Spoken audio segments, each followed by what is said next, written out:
많은 사람들이 일상생활 속에서 스트레스를 경험한다. 이 스트레스는 정신적, 신체적 건강 모두에 부정적인 영향을 미칠 수 있다.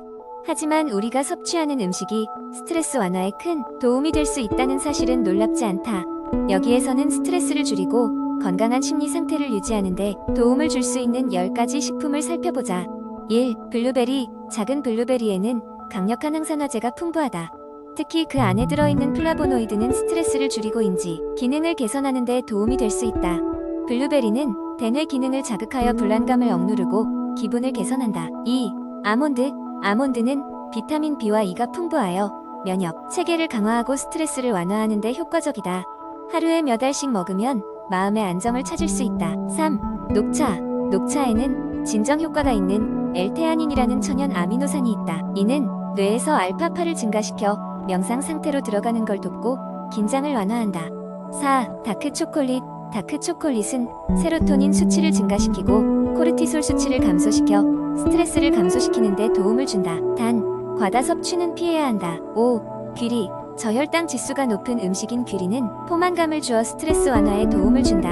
또한 세로토닌의 분비를 촉진시키며 기분을 안정시켜준다. 6. 시금치. 마그네슘이 풍부한 시금치는 스트레스, 호르몬을 조절하고 피로를 감소시키며 정신적으로 안정된 상태를 유지하는 데 도움을 준다. 7. 아보카도. 아보카도에는 불포화 지방산과 칼륨이 다량으로 포함되어 있어 혈압을 낮추고 스트레스를 완화하는 데 효과가 있다.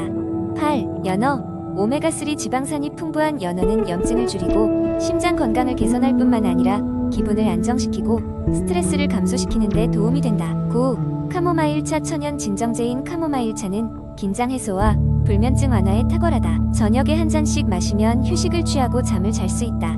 10. 호박씨. 트립토판 및 마그네슘이 함유된 호박씨는 세로토닌 생산을 촉진하고 스트레스를 줄이며 긍정적인 기분을 유지하는 데 도움을 준다. 이와 같이 건강한 식습관은 단순히 육체적인 건강뿐만 아니라 정신적인 안정에도 큰 역할을 한다. 이러한 음식들을 균형 있게 섭취함으로써 더 나은 삶의 질을 누리고 스트레스를 효과적으로 관리할 수 있다. 이제 우리 모두 천천히 하나씩 이러한 식품을 식단에 추가해보자. 매일의 작은 변화들은 큰 심리적 안정을 가져다 줄 것이다. 두 번째 이야기. 옛날 옛적 건강을 추구하는 사람들의 사이에서 전설처럼 전해지는 슈퍼푸드의 이야기가 있다. 이 전설 속에는 인간의 신체와 정신을 튼튼하게 만들어주는 10가지의 기적적인 음식들이 있었고 사람들은 이를 찾기 위해 방방곡곡을 돌아다녔다고 한다.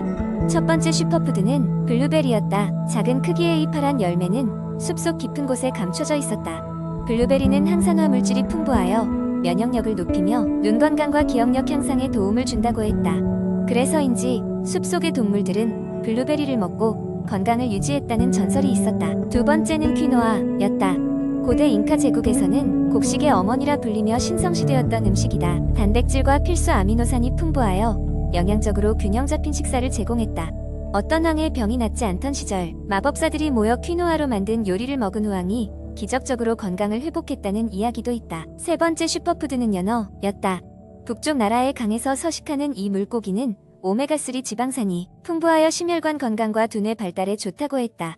바위로 둘러싸인 강에서 때때로 정체를 알 수 없는 힘으로 물살을 거슬러 오르는 연어떼가 목격되곤 했는데 이를 보고 사람들은 연어가 하늘의 힘을 빌린 것이라 믿었다. 네 번째 브로콜리는 비옥한 땅에서 자란 채소로 섬유질과 비타민이 가득했다. 마을의 젊은 농부가 매일 브로콜리를 먹고 병에 걸리지 않았으며 그의 피부가 햇살처럼 밝았다는 이야기가 전해진다. 그래서 그가 시골의 건강 비결로 브로콜리를 애용했다는 것은 누구나 아는 이야기였다. 다섯 번째 아몬드는 사막의 열매로 비타민 E와 단백질이 풍부하여 피부 건강과 체중 관리에 도왔다. 전설에 따르면 어느 오아시스에서 아몬드를 발견한 탐험가는 건강과 지혜를 얻고 오는 길에 아몬드를 잃어버린 후 다시 그 맛을 찾지 못했다며 사막의 신비를 전파했다. 여섯 번째, K는 거친 바람을 맞고도 푸르게 자라는 채소였다. 비타민 K와 C, 그리고 다양한 미네랄이 풍부하여 독성이 강하지 않은 은신처에서 생존 비법으로 여겨졌다. 현명한 농부들이 마을 사람들을 위해 K를 길렀고 덕분에 그 마을은 오래도록 번영할 수 있었다고 한다. 일곱 번째, 스피루리나는 심해 식물로 어떤 종교적 의식에서 사용되었다. 단백질과 항산화 성분으로 신체의 균형을 잡아주었으며 특히 생명 에너지를 강하게 북돋워준다고 믿었다. 이로 인해 스피루리나는 강력한 의식을 치르는 연애 때마다 사용되었다고 한다. 여덟 번째는 치아시드였다.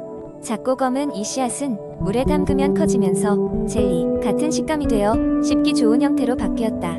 에너지가 넘치고 인내심을 길러주었다고 해서 전사들이 긴 전쟁 전날 밤에 이를 먹었다는 전설이 있다. 아홉 번째, 고지베리는 중국에서 전해지는 신비의 열매로 오랜 세월 동안 기력을 회복하는 데에 필수적으로 사용되었다. 늙지 않는 비법 중 하나로 전해지면서 현자나 묵자들이 자주 찾았고 그 덕분인지 장수하는 사람들이 많이 살았다고 한다. 마지막으로 열 번째, 아보카도는 신성한 과일로 인식되었다. 젊음을 유지하고 피부를 매끄럽게 해주는 마법 같은 기름이 들어있었으며 이를 마신 왕비가 아름다움을 유지할 수 있었다는 전설이 전해진다. 이렇듯 슈퍼푸드로 불리는 10가지 식품은 각각의 신비로운 이야기를 품고 있다. 이들이 어떻게 전 세계에 퍼져나갔는지는 시간이 흐르면서 점점 밝혀졌고 오늘날 우리 식탁에 당연하게 놓이게 되었다. 그럼에도 불구하고 이들은 여전히 우리의 건강을 위한 가치를 지니고 있으며 그 신비로운 힘은 많은 이들에게 영감을 준다. 세 번째, 이야기 모두가 이상적인 체중 감량을 꿈꾸지만 바쁜 일상 속에서 체중 감량을 위한 계획을 세우고 실천하는 데 어려움을 겪곤 합니다. 그런데 어느 날 나는 인터넷을 서핑하다가 클릭 한 번으로 인생이 바뀌었다는 어떤 글을 읽게 되었습니다. 기적의 체중 감량법이라는 다소 과장된 제목의 글이었죠. 처음에는 그런 상업적 광고에 의심이 많았지만 이 특별한 방법이 간단한 집안 운동과 식단 조절을 통해 큰 변화를 가져올 것이라는 많은 후기 글을 보고 흥미가 생겼습니다. 이 방법의 첫 번째 단계는 마음가짐을 준비하는 것이었습니다. 밤새 마법처럼 살을 빼는 것이 아니라 자신의 몸과 건강을 사랑하면서 서서히 변화를 이루어 나가는 과정이라는 것이죠. 다음으로 스스로에게 맞는 목표를 설정하는 것이 중요했습니다. 나는 먼저 3개월 안에 5kg 감량이라는 현실적인 목표를 세웠습니다. 한편 이 식단은 엄격하거나 극단적이지 않은 균형 잡힌 식단이었고 주로 신선한 채소, 고단백 저칼로리 음식, 그리고 꾸준한 수분 섭취를 강조했습니다. 가장 흥미로웠던 부분은 매일 15분 정도의 집에서 할 수 있는 간단한 운동이었습니다. 예를 들어 스쿼트, 플랭크, 팔굽혀펴기 등의 근력 운동과 짧은 유산소 운동이 포함되어 있었습니다. 하루에 단 15분이라는데 믿을 수 없어 보였지만 매일매일 시간 내어 해보기로 했습니다.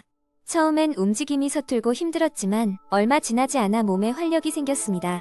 거울 속 비춰지는 내 모습이 달라지고 있었죠. 그리고 무엇보다 가장 중요한 점은 굶지 않았다는 것이었습니다.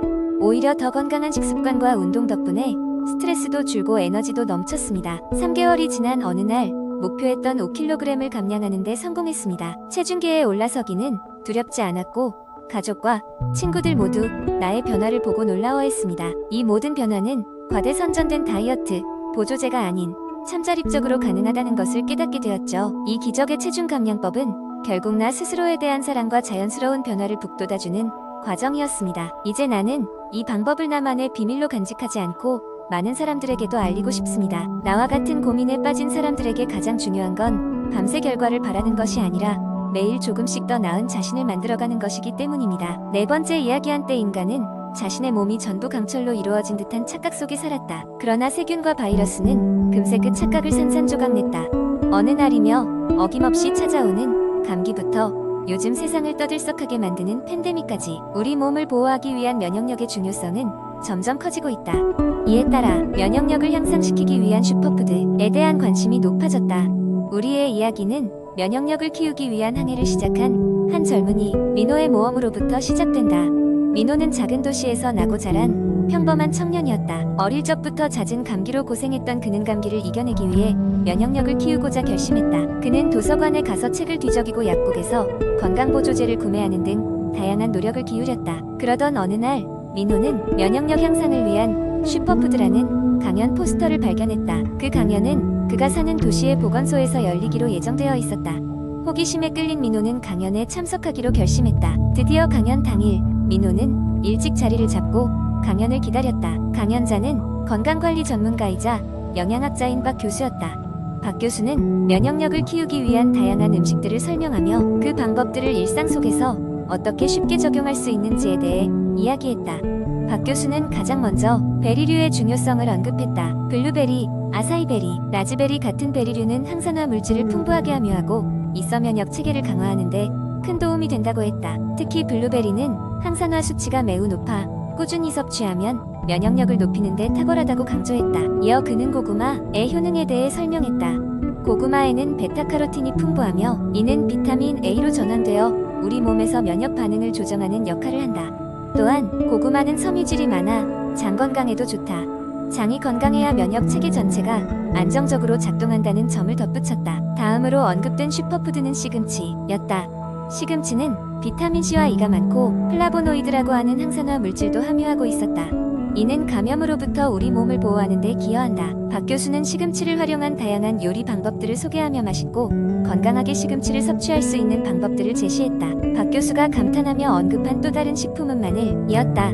마늘은 강력한 항균 성분인 알리신을 함유하고 있어 면역력을 키우는 데 일품이다. 민호는 자신이 좋아하는 김치에 마늘이 많이 들어간다는 사실에 크게 기뻐했다. 강연이 끝난 후 민호는 슈퍼마켓에 들러 강연에서 언급된 슈퍼푸드들을 사서 집으로 돌아왔다. 그는 자주 먹던 인스턴트 음식들을 멀리하고 새로운 슈퍼푸드들로 만든 샐러드와 스무디를 만들기 시작했다. 처음에는 낯선 맛에 당황하기도 했지만 시간이 지나며 민호의 몸은 점점 강해졌다. 예전 같으면 바쁜 계절에 한두 번은 꼭 걸리던 감기도 전혀 걸리지 않았다. 시간이 흘러 민호는 슈퍼푸드에 관한 지식을 주변 사람들에게도 나누기 시작했다. 친구들에게 과일 주스를 대신할 블루베리 스무디를 추천하고 가족들에게 점심 메뉴로 시금치 카레를 만들게 했다. 그 덕분에 민호는 주변 사람들로부터 건강 전도사라는 별명을 얻게 되었다. 훗날 민호는 대학교에서 영양학을 전공하게 되었고 더 나아가 면역력 향상에 관한 연구를 이어가며 많은 사람들에게 면역력의 중요성과 그 방법을 알렸다.